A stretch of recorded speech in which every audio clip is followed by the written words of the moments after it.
Hello guys, welcome to Tutorly. So in today's video, I'm going to show you exactly how to change your username in the Affinity Designer in 2026. This is a quick and simple process, and it can be useful when you want your account to display a new personal name, business name, creator name, or professional username. So let us get started. So let's launch the Affinity Designer, and for this method, you will also need to be logged in into your Canva account, because Affinity in 2026 is connected with Canva.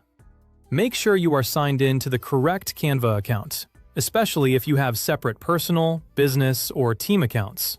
And you can, for example, change your username through your Canva account settings. But you can do that via your Affinity Designer editor as well. Using the editor can be more convenient because you do not have to search for the Canva settings page manually. So, what you want to do in Affinity is click into File in the top left. If you are currently working on a design, you do not necessarily need to close your project before accessing this menu. And what you want to do from there is navigate to Account Settings. Choose it from that drop-down menu. Make sure you select Account Settings rather than another account-related option.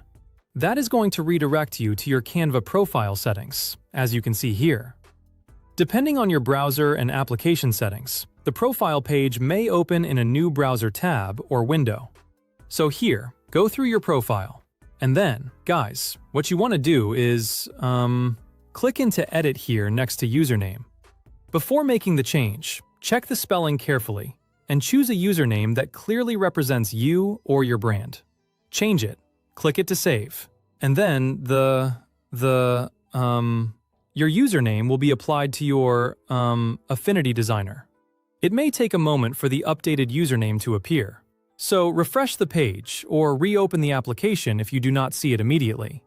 In the top left, you will see your current username. This is a simple way to confirm that the change has been successfully applied. And from there, you can navigate to your account settings on Canva as well from the preset page here. You can also review your other profile details while you are on this page, and make sure that your account information is accurate. And that's how it works, guys. As you can see, you can update your username directly through the Affinity Designer account menu without having to search through multiple settings pages. Thanks for watching, and have a wonderful day.